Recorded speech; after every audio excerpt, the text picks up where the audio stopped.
નમસ્કાર દર્શક મિત્રો, લોકમંચ કાર્યક્રમમાં હું પીનલ આપ સૌનું સ્વાગત કરું છું। લોકમંચમાં આજે વાત કરી રહ્યા છે મહારાષ્ટ્રમાં ચાલતા રાજકારણના મહાભારતની। તો મહારાષ્ટ્રમાં રાજકારણમાં ભૂકંપ જોવા મળી રહ્યો છે। ખાસ કરીને આ ભૂકંપનો આંચકો શિવસેનાને લાગ્યો છે। એવું કહી શકાય છે કે કદાચ આ ભૂકંપની તૈયારીઓ તો ત્યારથી થઈ હશે કે જ્યારે ઉદ્ધવ ઠાકરેએ એનસીપી અને કોંગ્રેસની સાથે સરકાર બનાવી હશે, પરંતુ ઝાટકો હવે આપવામાં આવ્યો છે। ચાલતી આ તૈયારીઓનો કદાચ આ પરિણામ જોવા મળી રહ્યો છે અને એકનાથ શિંદે મજબૂત થતા જઈ રહ્યા છે, તો ઉદ્ધવ ઠાકરેના વિધાયકો એક પછી એક એમનો સાથ છોડી રહ્યા છે તેવું અત્યારે તો જાણવા મળી રહ્યું છે। છતાં પણ શિવસેના ક્યાંક ને ક્યાંક દાવો કરી રહી છે કે તે મજબૂત છે અને એમાં જ ક્યાંક ને ક્યાંક ભાજપ પણ સરકાર બનાવી શકે તેવા પણ સૂત્રો પરથી તેવી પણ માહિતી મળી રહી છે। એકનાથ શિંદે મહાવિકાસ આઘાડી સરકારના પાયા હલાવી દીધા છે, તો અત્યારે મહારાષ્ટ્રમાં શું માહોલ જોવા મળી રહ્યો છે તેની સાથે જ મહારાષ્ટ્રમાં જે આ ભૂકંપ આવ્યો છે અને જે વિવાદ ચાલી રહ્યો છે તે ક્યાં જઈને અટકશે તેના પર આજે લોકમંચમાં કરીશું ચર્ચા। જેની માટે મારી સાથે ખાસ અહીંયા જોડાઈ ગયા છે તમામ પોલિટિકલ એનાલિસ્ટ રાજેશ ઠાકરજી, સંજય તિवारी जी एंड मुंबई થી વિશાલ પાટીલ। આપ ત્રણેયનું સ્વાગત છે લોકમંચમાં। तो सबसे पहले महाराष्ट्र में क्या चल रहा है अभी वो विशाल जी से जानने का प्रयास करेंगे, क्योंकि वो मुंबई से हमारे साथ जुड़े हैं और जैसा कि हम राजकीय भूकंप देख रहे हैं महाराष्ट्र में, और जैसा कि मुझे लगता है कि कहीं ना कहीं इसकी शुरुआत बहुत पहले से हुई होगी, तब जाके आज एकनाथ शिंदे जिस तरह से अपनी मजबूती दिखा रहे हैं, क्या लगता है आपको और क्या माहौल अभी महाराष्ट्र में देखने मिल रहा है? शाम तक क्या चेंजेस हो सकते हैं विशाल जी? जी देखिए, महाराष्ट्र में जो राजनीतिक संकट है वो काफी गहरा होता हुआ नजर आ रहा है।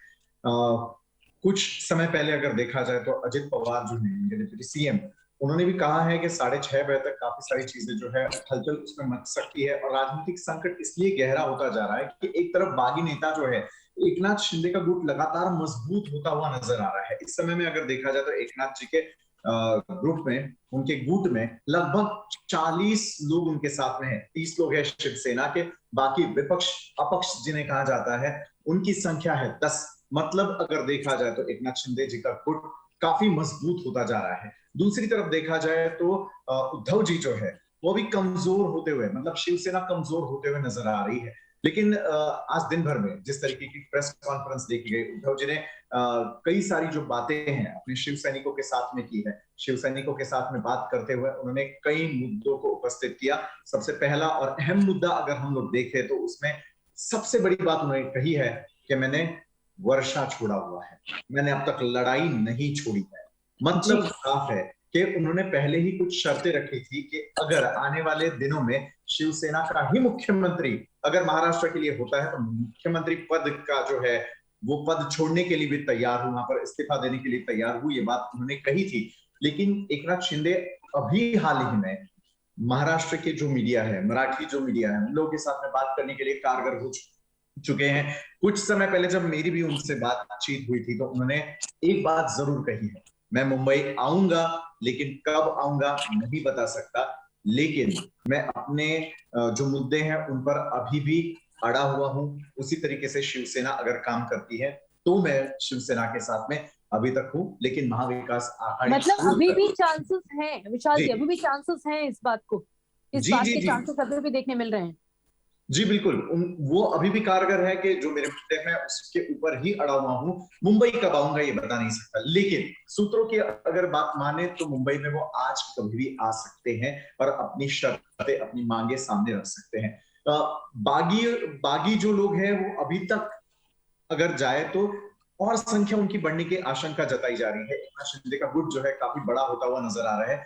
लेकिन एक सबसे बड़ा अहम और चेंज मैं आपको बताना चाहूंगा, अब तक जो घटनाएं घट रही थी महाविकास आघाड़ी को लेकर, उसमें अब शरद पवार जी भी जो है वो गेम में अब तक उन्होंने एक स्टेटमेंट दिया हुआ था कि ये निजी मामला है शिवसेना का, उसमें कांग्रेस या राष्ट्रवादी कुछ नहीं बोलेगी। लेकिन अब जाके जब राजनीति को बचाने की कोशिश की जा रही है, उस समय में अब उन्होंने बाकी सारी चीजें छोड़कर अपना गेम प्लान रेडी कर दिया है। क्योंकि ऑपरेशन लोटस जो है काफी पहले जारी हो चुका था। कुछ दिन पहले जब गुवाहाटी हो या सूरत हो, इन सब जगहों पर एकनाथ शिंदे दर दर भटकते हुए नजर आ रहे हैं। दर दर भटकते हुए मतलब यही है कि अगर वो कॉन्फिडेंट होते तो अब तक राज्यपाल से मिलने के लिए वो महाराष्ट्र में आ चुके होते, अपनी शर्तें शिवसेना प्रमुख जो है उद्धव जी उनके सामने रख चुके होते। लेकिन अब शरद पवार जी ने भी बोल दिया है कि जल्द से जल्द हम भी अपना निर्णय लेंगे। कल भी अगर देखा जाए तो नाना पटोले ने भी कहा था कि कुछ भी हो जाए, अंतिम सांस तक हम लोग उद्धव के साथ में है, शिवसेना के साथ में है। मतलब यही है कि महाविकास आघाड़ी का गठबंधन अभी भी टूटने वाला नहीं जी है। बिल्कुल बिल्कुल, यही अभी तक यही यही जी देखने मिल रहा है। संजय जी, आपको क्या लगता है, जिस तरह से विशाल जी ने पूरी जो अभी सिचुएशन देखने मिल रही है महाराष्ट्र में जी उसके बारे में बताया है, आपको क्या लगता है क्या अभी भी जो महाविकास आघाड़ी सरकार है वो बरकरार रह पाएगी? क्योंकि भाजपा को कहीं ना कहीं अपने सपने देख रही है, ऐसा भी जानने मिल रहा है। संजय जी। जी देखिए, ये अब एक सरकार की लड़ाई तो है ही नहीं। केवल एक सरकार बनाना होता तो अब तक सरकार बन चुकी होती, और चाहे जिसकी बनी होती सरकार बन गई होती, फ्लोर टेस्ट हो रहा होता और वो राजनीतिक प्रक्रियाएं चल रही होती जो सरकारों में चला करती। ये लड़ाई अब एक ऐसे मोड़ पे आ गई है जहां से जो लोग किनारे हुए हैं शिवसेना से उनका भी पीछे लौटना बड़ा मुश्किल है, और जो आगे बढ़ चुके हैं उनका भी लौटना बड़ा मुश्किल है। उद्धव ठाकरे जी का पूरा प्रयास है कि शिवसेना नाम का जो संगठन है वो उनके पास रहे, लेकिन शिवसेना अब किसके पास रहेगा ये लड़ाई अब उसके लिए। इस लड़ाई में सरकार कहीं नहीं, सरकार अब बहुत किनारे हो गई, सरकार की बात बहुत किनारे की बात हो गई। जो शरद पवार जी के इसमें आने की बात है वो इसलिए है कि वो देहात में एक कहावत होती है ना कि मेरे घर का रास्ता अगर वो शैतान देख लेगा वो बार बार आएगा। शरद पवार जी के सामने संकट ये है कि भारतीय जनता पार्टी अगर वहां महाराष्ट्र में इस तरह से उभरती है और शिवसेना का खात्मा हो जाता है या शिवसेना ठाकरे परिवार से निकल के दूसरे हाथों में चली जाती है, तो शरद पवार जी के सामने संकट मराठा जो एक सम्मान वाला संकट है वो है। वो इस चीज को नहीं बर्दाश्त कर पा रहे हैं कि भारतीय जनता पार्टी यहाँ सबसे बड़े पार्टी के रूप में आ जाए, रूलर हो जाए। क्योंकि अब तक महाराष्ट्र में इससे पहले भी जब शिवसेना के साथ मिलकर सरकारें बनी थी तो भारतीय जनता पार्टी बहुत छोटी सी अवस्था में थी, बहुत छोटे आकार में थी। लेकिन आज की तारीख में जो परिस्थितियां सामने आ रही हैं, जिस तरह से एकनाथ शिंदे के साथ विधायक जुड़ते चले जा रहे हैं, गुवाहाटी में जमघट लगा हुआ है, हम लोग कयासबाजी कर सकते हैं, कयासबाजी की ज्यादा कुछ नहीं कर सकते हैं।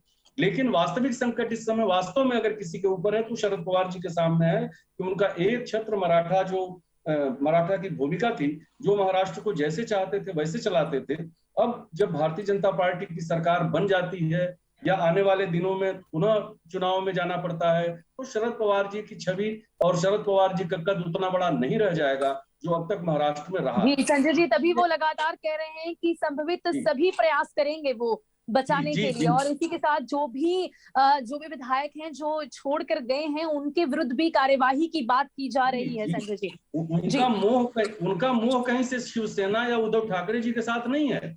शरद पवार जी का कुल संकट यह है कि यदि भारतीय जनता पार्टी इस रूप में आती है जिस रूप में आते हुए दिखाई पड़ रही है, तो ये जो मराठा जो छत्रप थे, जो राज्यों के छत्रप, जैसे उत्तर प्रदेश में समाजवादी पार्टी बहुजन समाज पार्टी समाप्त हो गई, बिहार में जिस तरह से लालू प्रसाद यादव जी की पार्टी समाप्त हो गई, दक्षिण भारत में इसी तरह से जो उनकी पार्टी थी रामाराव जी वाली वो समाप्त हो गई, तो अब एक महाराष्ट्र है जहां पर छत्रप के रूप में शरद पवार जी हैं और उनको राष्ट्रीय फलक पर एक बड़े नेता के रूप में देखा जा रहा है। लेकिन यदि भारतीय जनता पार्टी वहां अब इस रूप में आ रही है जैसा दिखाई पड़ रहा है तो शरद पवार जी का वो छत्रप वाला जो साम्राज्य है वो टूट जाएगा। लेकिन तो जैसा कि विशाल जी ने अभी सिचुएशन बताई, अभी भी ये संभव नहीं दिखाई दे रहा है, अभी भी कहीं ना कहीं बैठकों का दौर चल रहा है। राजेश जी, એવું કહી શકાય છે કે ક્યાંક ને ક્યાંક એકનાથ શિંદેની જે લડાઈ શિવસેના વિરુદ્ધ થોડી જોવા મળી રહી હતી, જ્યારથી ગઠબંધન કરવામાં આવ્યું ત્યારથી હિન્દુત્વ નો સાથ છોડીને જે રીતે શિવસેનાએ ગઠબંધન કર્યું તેવા આરોપોની શરૂઆત ક્યાંક ત્યારથી જ થઈ ચૂકી હતી। ક્યાંક તેના વિરુદ્ધની આ લડાઈ હવે શિવસેનાને હડપ્પા પર પહોંચી ગઈ।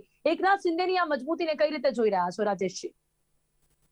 ના, એટલે આ લડાઈ જ્યારે શરૂ થઈ ત્યારે લડાઈ પહેલા સ્ટેજમાં એવું લાગતું હતું કે આ સત્તાની મહત્વાકાંક્ષાની લડાઈ છે, પછી ધીરે ધીરે જે રીતે ઘટનાક્રમ આગળ વધ્યો એ પ્રમાણે એવું લાગ્યું કે કદાચ આ આઈડિયોલોજીની લડાઈ છે, પણ હવે એવું લાગી રહ્યું છે કે શિવસેના ઉપર કબજો કરવા માટેની આ લડાઈ છે, આ સ્પષ્ટ થઈ રહ્યું છે। કારણ કે જો આઈડિયોલોજીની લડાઈ હોય કે કોઈ મુદ્દા આધારિત લડાઈ હોય તો પક્ષની અંદરની લડાઈ છે, એની અંદર કોમ્યુનિકેશન થતું હોય, એમની જે પણ માંગણીઓ છે એ ગુવાહાટીથી મીડિયાની સામે આજે એક નિવેદન આવે છે, બીજા દિવસ બીજું નિવેદન આવે છે, પણ મધ્યસ્થી દ્વારા જે ચર્ચા થવી જોઈએ અને જે મુદ્દાઓ લઈ અને એકનાથ શિંદેને શિવસેના સાથે તકલીફ છે એ મુદ્દાઓનું જો નિવારણ ચાહતા હોય અને સાચે સાચ જો બાલ ઠાકરેની શિવસેનાને બચાવવા માંગતા હોય તો એમણે બેસીને વાતનો સંવાદ કરવો જોઈએ. એના પછી નિરાકરણ ના આવે તો બરોબર છે કે અંતિમ જે હથિયાર એમણે ઉપાડ્યું છે, પણ હવે જે સ્થિતિની અંદર આખું ચિત્ર થયું છે, સ્થિતિની અંદર સમાધાનની શક્યતાઓ બહુ જ ઓછી દેખાય છે. પણ રાજનીતિ છે, સંભાવનાઓનો ખેલ છે. કોઈ પણ ખબર છે એ ખબરને આપણે પૂર્ણ વિરામ ના મૂકી શકીએ, એના ઉપર અલ્પ વિરામ જ મૂકી શકીએ જ્યાં સુધી આખો ઘટનાક્રમ જે છે એ એના પરિણામ સુધી ના પહોંચે. જી હવે આખો જે ખેલ છે મહારાષ્ટ્રથી બહાર નીકળી સુરત થઈ અને ગુવાહાટી પહોંચ્યો છે, પણ એ પાછો જ્યાં સુધી ફ્લોર ઉપર નહીં આવે ત્યાં સુધી આ બધા દાવા અને પ્રતિદાવા જે થઈ રહ્યા છે, આ બધા રાજકીય નિવેદનોનો કોઈ જ મતલબ રહેતો નથી. કારણ કે સંખ્યાનું જે ગણિત છે, સંખ્યાના ગણિતની અંદર બરોબર છે, શિવસેનાની આંતરિક લડાઈમાં શિવસેના કોની, બાલ ઠાકરે વાળી શિવસેના ઉદ્ધવની કે શિંદેની, એ તો પછીનો લડાઈ છે. પ્રાથમિક જે લડાઈ છે, જે લડાઈનું પહેલું સ્ટેજ છે, એ તો ગવર્મેન્ટ માં ઉદ્ધવ ઠાકરેનું જે સત્તા છે એને ત્યાંથી હટાવવા માટેની છે. અને એનસીપી અને કોંગ્રેસ સિવાયની સત્તા એટલે ભારતીય જનતા પાર્ટી સ્વાભાવિક છે કે એની સાથેની સત્તાનું પ્રસ્થાપિત કરવા માટે લડાઈ છે. આ લડાઈમાં જે સંખ્યાની મારામારી ચાલે છે એમાં જે પ્રત્યક્ષ દેખાય છે એમાં અત્યારે શિંદેની સાથે આ બધા ધારાસભ્યો દેખાય છે. પણ આમાં આશ્ચર્યજનક વાત એ છે આ 4-5 દિવસની અંદર કે શિવસેનાનો જે સ્વભાવ છે કે એની વિરુદ્ધની અંદર કોઈ વસ્તુ થઈ હોય અને જે રીતે સડકો ઉપર આવી જતી હોય, કાં તો એકદમ જ એનો જે આખા મુંબઈની અંદર એનો જે પ્રતિઘોત જોવા મળતો હોય એ જોવા મળતો નથી. શિવ સૈનિકોમાં પણ નથી જોવા મળતો અને ઉદ્ધવ ઠાકરે અને સંજય રાઉતમાં પણ જોવા નથી મળતો. એક પણ નિવેદન પણ એવું ઉશ્કેરાટ ભર્યું કરવામાં નથી આવતું જેનાથી શિવ સૈનિકો ઉશ્કેરાય. બીજી વસ્તુ એ છે કે બહુ સરળતાથી અહીંયાથી ધારાસભ્યો વાયા ફ્લાઇટ ગુવાહાટી જઈ રહ્યા છે. પહેલા 29 હતા, 29 થી 40 સુધીનો ઘટનાક્રમ થયો. 11 ધારાસભ્યોને ક્યાંય રોકવાની કોશિશ નથી થતી મહારાષ્ટ્રથી, અને બહુ જ સરળતાથી એ લોકો મુંબઈથી સુરત અને સુરતથી ગુવાહાટી જઈ રહ્યા છે. આ એક ઘટના છે બહુ આશ્ચર્યજનક અને બારીકાઈથી જોવા જેવી. એટલે રાજેશજી આ વિશે વાત કરી, પણ આ જે સવાલ આપણે ઉભો કર્યો છે તેનો જવાબ કદાચ વિશાલજી પાસેથી મેળવવાનો પ્રયાસ કરીએ કે આટલી સરળતાથી આ જે તમામ લોકો धारासभ्य विधायकों कई रीते पहुंची रहा है, विशाल जी कैसे ये संभव हो पा रहा है? क्या सही में कोई प्रयास नहीं किए जा रहे हैं उद्धव ठाकरे जी की तरफ से या शिवसेना की तरफ से? प्रयास तो किए जा रहे हैं, लेकिन सबसे बड़ी बात मैं आपको बताऊं कि अब जो राजनीति महाराष्ट्र में खेली जा रही है वो राजनीति कुछ अलग तरीके से खेली जा रही है. अब सिर्फ राजनीति नहीं है. अभी अगर देखा जाए तो लोगों की जो भावनाएं जुड़ी हुई है, भावनिक राजकारण जिसको मराठी में शब्द है ये, उस तरीके का यहाँ का राजनीति अभी चल रहा है. आप अगर देखेंगे 2 दिन पहले जब सबसे पहले सोशल मीडिया के माध्यम से उद्धव जी ने संवाद किया था महाराष्ट्र की जनता के साथ में, उस समय में उन्होंने कुछ बातें क्लियर करते हुए वर्षा बंगला तुरंत छोड़ दिया. लेकिन उसके बाद क्या हुआ? देखिए, मुंबई के रास्तों पर शिव सैनिक पूरी तरीके से दिखाई देते थे और वहां पे जब उद्धव जी अपने पूरी फैमिली के साथ में पूरा सामान लेकर मातोश्री की तरफ निकले थे तो रास्ते के दो तरफा अगर आप देखेंगे शिव सैनिक बहुत बड़ी संख्या में वहां पर नजर आए. सबसे पहली भावनाओं को वहीं पर जो है उन्होंने जीतने की कोशिश की, क्योंकि शिव सैनिक बहुत बड़ी संख्या में रास्तों पर उतरे हुए नजर आए, रोते हुए नजर आए, लगते हुए नजर आए. उसके बाद में आप देखेंगे तो एक आह्वान और किया गया कि देखिए जो हमारे पार्टी के जो विधायक लोग यहाँ से चले गए हैं, एकनाथ जी शिंदे यहाँ से चले गए हैं, उनको जो चाहिए वो ले लीजिए. अगर शिवसेना के नेतागण हो या शिव सैनिक अगर कहते हैं कि पक्ष प्रमुख होने का भी दावा मैं छोड़ दूं पार्टी के ऊपर से, तो मैं वो करने के लिए भी तैयार हूं. चलिए आज की राजनीति की तरफ थोड़ा सा बढ़ते हैं. आज जिस तरीके से शिवसेना के कई सारे नगर सेवक है या पदाधिकारी लोग हैं, उन लोगों के साथ में वीडियो कॉन्फ्रेंसिंग के माध्यम से भी उनसे चर्चा की गई. तो सबसे पहले आदित्य ठाकरे ने ये बात कही कि देखिए, जो अपनी ही पार्टी के साथ में नहीं जुड़ सकते वो और पार्टी के साथ में क्यों जाएंगे. ये सवाल जब उन्होंने खड़ा किया तो एकनाथ शिंदे जी और उनके जो नए प्रतोद है भरत गोगावले, उनके ऊपर भी उन्होंने ये सवाल खड़ा किया. और उद्धव जी ने भी यही बात कही, जो मुझे छोड़कर चले गए हैं वो हमारे थे ही नहीं, वो शिवसेना के थे ही नहीं. महापालिका के आने वाले जो चुनाव है, मुंबई हो या महाराष्ट्र के अन्य जगहों पर हो, उन नगर सेवकों के साथ में उन्होंने कहा है जो छोड़कर चले गए, लेकिन उनके साथ विशाल जी मजबूती है। जी जी यहाँ पर ये कोई वो शायरी वाला प्यार नहीं है कि जो छोड़ के चली गई वो मेरी थी ही नहीं। ये बात है पूरी सरकार की। यहाँ सिर्फ जी इतना बोलने से तो सीमित नहीं रह जाएगी ये बात, क्योंकि यहाँ पर पूरी सरकार की बात है। और जैसा कि एकनाथ शिंदे अभी अपनी मजबूती दिखा रहे हैं, तो यहाँ पे जैसा कि जानकारी मिली है कि यहाँ तो शरद पवार जी ने भी उद्धव जी को सलाह दी है कि मुख्यमंत्री पद ही दे दिया जाए। तो क्या लगता है ये सलाह भी मानी जा सकती है? ये सलाह तो बिल्कुल नहीं है। देखिए, इसमें ही तो डबल राजनीति है कि मुख्यमंत्री पद मैं छोड़ दूंगा अगर शिवसेना का ही कोई आदमी या शिवसेना का ही कोई व्यक्ति मुख्यमंत्री पद के लिए जाएगा। तो सोच लीजिए, ये चुनौती सिर्फ बीजेपी के लिए नहीं है, ये चुनौती है राष्ट्रवादी कांग्रेस और कांग्रेस के लिए भी। तभी जाकर जो है उस तरीके से चुनाव लड़े जा रहे हैं। या फिर भावनिक आवाहन जो मैंने आपको कहा, वो इसलिए नजर आता है कि छोड़ना भी है और नहीं छोड़ना भी है। शिवसेना को पकड़े भी रहना है और शिवसेना के पद भी नहीं चाहिए। इस तरीके की राजनीति नहीं हो पाती। आपको बहुत स्ट्रेट फॉरवर्ड होना पड़ता है और उसी तरीके से राजनीति करते हुए। संजय जी, आपको क्या लगता है यहाँ पर मजबूती का कारण आप क्या देख रहे हैं? क्योंकि यहाँ पर जैसे कि बैठक में 13 ही धारासभ्य उपस्थित रहे थे, महाराष्ट्र में उनके 55 धारासभ्य। तो बैठक में ये इतने ही धारासभ्य उपस्थित रहना है, मतलब कि सीधा साफ और ये दिखाई दे रहा है कि बाकी के जो धारासभ्य हैं वो शिंदे जी के साथ हैं। क्या लगता है आपको? शिंदे जी के साथ होने का भी कारण वही है। इसके पहले कई बार शिवसेना के जितने भी विधायक हैं उन लोगों ने आरोप किया था कि हम लोगों के काम नहीं हो पा रहे हैं। जो भी सरकार है वो राष्ट्रवादी चलाती है, वो जो सरकार है अजित पवार चलाते हैं। इस तरीके के आरोप। जी जी संजय जी, आपको क्या लगता है? देखिए, इस समय ये जो कुछ भी हो रहा है, अब ये एक सरकार बनाने का घटनाक्रम नहीं है। ये मैं पहले से कहता आ रहा हूँ। जी मैंने कहा था, आज भी कह रहा हूँ, ये सरकार बनाना होता है। नहीं, मेरा सवाल है कि ये जो धारासभ्य शिंदे की तरफ झुकते हुए दिख रहे हैं, उसका कारण आपको ज्यादा से ज्यादा क्या लग रहा है? देखिए, शिंदे इस समय लोकप्रिय है। जो मुंबई में उद्धव जी का बंगला छोड़ते समय जो भीड़ दिखाई पड़ी, भीड़ तो आनी ही चाहिए, वो तो रहेगी ही रहेगी। लेकिन इस समय पूरा का पूरा शिंदे साहब एक मैसेज करने में कामयाब हो गए हैं कि विधानसभा चुनाव जो भारतीय जनता पार्टी के साथ मिलकर हम लड़े थे, उसके बाद जो जनादेश मिला, वो जनादेश हिंदुत्व के नाम पर मिला था। और उद्धव जी ने हिंदुओं के साथ धोखा किया, हिंदुत्व के जो वोटर्स थे उनके साथ धोखा किया, वो एनसीपी के साथ चले गए। अब ये मैसेज महाराष्ट्र की जनता में गांव-गांव तक पहुंच चुका है। शिंदे की मजबूती का सबसे बड़ा कारण ही यही है, क्योंकि शिंदे के साथ महाराष्ट्र के लोगों की जनभावना जुड़ गई है। वो जनभावना जो पहले बाला साहब के साथ हुआ करती थी, वो सीधे सीधे शिंदे के साथ जुड़ गई।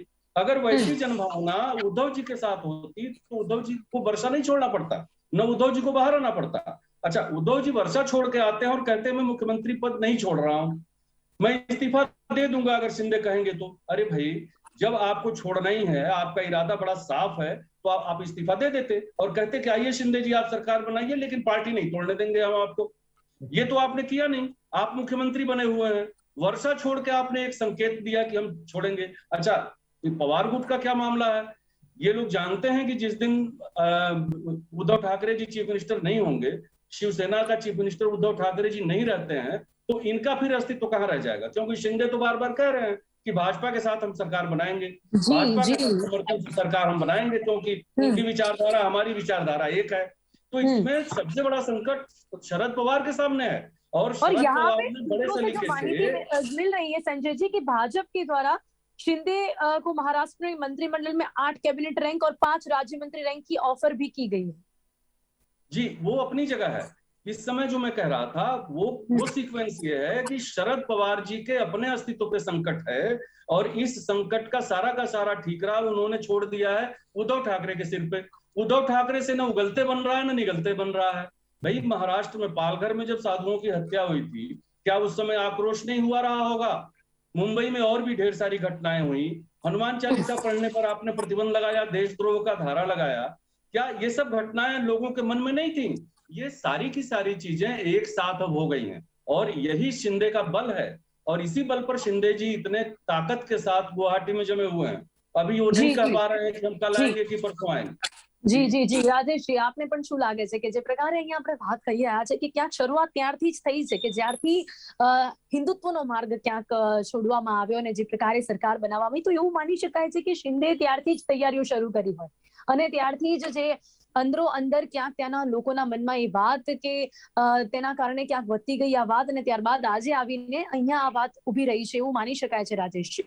બિલકુલ કોઈ જાદુઈ લાકડી તો સિંધે પાસે છે નહીં કે 24 કલાકમાં 40 લોકોનું બ્રેન વોશ કરી દીધું એમ. આ જે પ્રક્રિયા છે પ્રક્રિયા 2.5 વર્ષથી ચાલતી છે અને એ જે ધીરે ધીરે અસંતોષ હોય, આઈડિયોલોજીને લગતો અસંતોષ હોય, ઉદ્ધવ ઠાકરેની સાથેના કોમ્યુનિકેશનને લઈને અસંતોષ હોય, કામ નથી થતા એને લઈને અસંતોષ હોય, એનસીપી અને કોંગ્રેસના જે પ્રભાવમાં સરકાર ચાલે છે આ વાતને લઈ આ બધો જે અસંતોષનો સરવાળો થયો હોય એ ધીરે ધીરે શિંદે તરફ ગયો હોય. પણ કહેવાનો મતલબ એ છે કે ઉદ્ધવ ઠાકરે આખું જે બની રહી હતી ઘટના જે અત્યારે વિઝ્યુઅલ રીતે આપણને જોવા મળે છે પણ આ ક્યાંક તો આકાર લેતી હશે એને ઓળખવાની અંદર થાપ થઈ ગયા. આટલો મોટો બળવો થઈ જાય અને તમે આની ભનક સુધી ના લાગે એ સૌથી પહેલો તો એક તો એમના નેતૃત્વ ઉપર પ્રશ્નાર્થ થાય છે. બીજી વસ્તુ એમને વરસાદ છોડિયાની જે વાત થાય છે તો વરસાદ છોડી ત્યારે એમને એક ઇમોશનલ કનેક્ટ કરવાની કોશિશ કરી લોકો સાથે પણ તરત જ એનસીપી તરફથી દબાણ આવ્યું તો ભાઈ આ જે તમારું સ્ટેપ છે આ સ્ટેપમાં તો ક્યાંક ને ક્યાંક આપણે આ જે બેટલ છે એમાં શરણાગતિ સ્વીકારી. જો કે રાજેશજી નારાજગી ત્યારથી જોવા મળી હતી, ક્યારેક કોઈને કોઈ એ પ્રકારના તેમના સ્ટેટમેન્ટ આવતા હતા કે જેનાથી એ વાત ખબર પડી શકે. હા બિલકુલ એટલે એને કોંગ્રેસે બી તરત સ્ટેટમેન્ટ કર્યું કે ભાઈ અમને વરસાદ છોડવાની જરૂર નહોતી અને અમને પૂછ્યું નથી. એટલે આ જે એમનું સ્ટેપ હતું કદાચ બની શકે કે એમને એવી ઈચ્છા હોય કે હું રાજીનામું આપી દઉં પણ જે આ ઘટક દળો છે જેમને ખબર જ છે કે જેવી આ ઉદ્ધવ ઠાકરે ખુરશી છોડી જશે એની સાથે ભારતીય જનતા પાર્ટીની સરકાર ત્યાં આગળ આવી જવાની છે અને કોઈ કાળે એનસીપી અને કોંગ્રેસને આની અંદર અને એનસીપી કોંગ્રેસને તો બે હાથમાં આમ તો લાડવા છે. સરકાર જતી રહે છે બરોબર છે, એમને આઈડિયોલોજીકલ કોઈ લોસ છે નહીં, એમની જે વોટ બેંક છે એનો કોઈ એને નુકસાન નથી. એમને તો એક જે વિકલ્પ હતો એ વિકલ્પ તૂટ્યો છે અને એ બીજા બે ભાગમાં વહેંચાયો છે. એનો આખરે તો એનો ફાયદો જ છે. હા મરાઠા વોટ બેંક જે છે કે મરાઠા અસ્મિતાની વાત છે, મરાઠા સંસ્કૃતિની જે વાત છે એ વાતને લઈને શરદ પવાર પણ ક્યાંક ને ક્યાંક કનેક્ટ છે એટલે એ જે મરાઠા બેલ્ટનો એનો પ્રભાવ છે એના ઉપર ચોક્કસ અસર પડશે. પણ આ શિવસેના છે ને આ પહેલી વાર નથી તૂટી. રાજ ઠાકરે જયારે આ જ વાત લઈને નીકળ્યા હતા કે હું બાલ ઠાકરેનો ઓરિજિનલ વારસદાર હું જ છું પણ લોકો એ વાતને સ્વીકારી નહીં. એ પછી છગન ભુજબળ જુઓ, નારાયણ રાવત, આજે શિંદે પણ નીકળ્યા છે પણ શિંદેને બાલ ઠાકરેના વારસદાર તરીકે લોકો સ્વીકારી લે. આ એક જે ઠાકરે પરિવારની જે વાત છે ક્યાંક સંભવ એટલું નથી લાગતું સાંભળવામાં કે આ થઈ શકે એવું. બિલકુલ એટલે કારણ કે બાલ ઠાકરેના પુત્ર તરીકેનો સ્થાન છે એ તો શિંદે લઈ જ નથી શકવાના. એટલે એ રીતે જેનું ઇમોશન છે ઠાકરે પરિવારની સાથે એ લોકો શિવસેનાની સાથે રહેવાના જ છે. જેને ચોક્કસપણે ત્યાંની જનતાનું પણ છે એ પણ આપણે કદાચ માનવું પડે. મારો પ્રશ્ન જે હતો કે જે રીતે આ ઘટના છે એ બિલકુલ શાંત રીતે ચાલી રહી છે, ના તો શિવસેના તરફથી કોઈ ઉગ્રતા બતાવવામાં આવી છે ના તો એના સમર્થકો થકી, કારણ કે ચલો આપણે માની લઈએ કે એક ભાવનાને કનેક્ટ કરી દીધી હિન્દુત્વની અને એ નીચે ચાલી ગઈ છે પણ એને મેનેજ તો કરી શકાય. 5-25 હજાર લોકોને રસ્તા ઉપર ઉતારી અને એક વાતાવરણ તો બનાવી શકાય પણ એ કરવાનો પણ ટ્રાય અત્યારે શિવસેના નથી કરી રહી અને એટલા માટે આ ફેક્ટર છે ઇન્ટરેસ્ટિંગ છે. જ્યારે બોમ્બેમાં રાજકારણ આવશે ત્યારે ખબર પડશે. छता पण विशाल जी अंत में क्या कहेंगे, क्या होगा, क्या विकल्प रहता है उद्धव ठाकरे जी के पास? फ्लोर टेस्ट भी क्या एक विकल्प है, क्या कहेंगे अंत में? जी देखिए राजेश जी और संजय जी ने जो मुद्दे उपस्थित किए उनसे मैं काफी तौर पर सहमत तो हूं लेकिन आपको एक सीधी बात बता दूं, कुछ दिन पहले जब शिवसेना के विधायकों ने कई बार सवाल उठाया कि हम लोगों के काम सरकार में होने के बावजूद, हमारे सीएम होने के बावजूद भी यहाँ पर नहीं हो पा रहे हैं, उनकी तरफ जो है ध्यान नहीं दिया गया। मुख्यमंत्री जी को लगा क्योंकि मुख्यमंत्री जी ने आज जो बयान दिया है जनता के सामने, नगर सेवकों के सामने, उनका कहना यह है कि देखिए जब मैं सत्ता में आया, मैं मुख्यमंत्री बन गया तो कोरोना का संकट मेरे सामने था, फिर उन्होंने बताया कि 6-7 महीने से मेरी तबीयत ठीक नहीं है। पर देखिए जब आप मुख्यमंत्री पद पर हो तो आपको आपकी पार्टी की ओर ध्यान देना, महाराष्ट्र की जनता की ओर ध्यान देना बहुत जरूरी है, लेकिन वो नहीं हुआ। और उसी के बतौर अभी जो एकनाथ जी शिंदे निकल गए हैं 40 लोगों के साथ में, ये तो होना ही था। अब विकल्पों की अगर बात कहे तो देखिए जिस तरीके का प्रस्ताव एकनाथ जी शिंदे ने सामने रखा है वो मान लेना ये एक विकल्प हो सकता है, या फिर जो बच्चे कुचे हैं उन लोगों के साथ जाकर अभी के साथ में कांग्रेस राष्ट्रवादी के साथ में रहना, ये दो ही विकल्प इस समय में उनके सामने। जी तो अभी यही विकल्प दिखाई दे रहे हैं। तो समय यहाँ समाप्त થાય છે અને રાજેશજી, સંજયજી, વિશાલજી, આપ અમારી સાથે આ ચર્ચામાં જોડાયા તે બદલ આપનો ખૂબ ખૂબ ધન્યવાદ। લોકમંચ કાર્યક્રમ કરી છે મહારાષ્ટ્રમાં જે રાજકીય મહાભારત જોવા મળી રહી છે અને સાથે જે ઉથલપાથલ જોવા મળી રહી છે તેના વિશે ચર્ચા કરવાનો પ્રયાસ કર્યો છે. હવે જોવાનું રહેશે કે મહારાષ્ટ્રની આ મહાભારત અને આ રાજકીય વિવાદો ક્યાં જઈને અટકશે. ત્યારે લોકમંચ કાર્યક્રમમાં બસ આટલું જ. ફરીથી મળીશું એક નવા વિષયની સાથે. ત્યાં સુધી રજા આપશો. નમસ્કાર.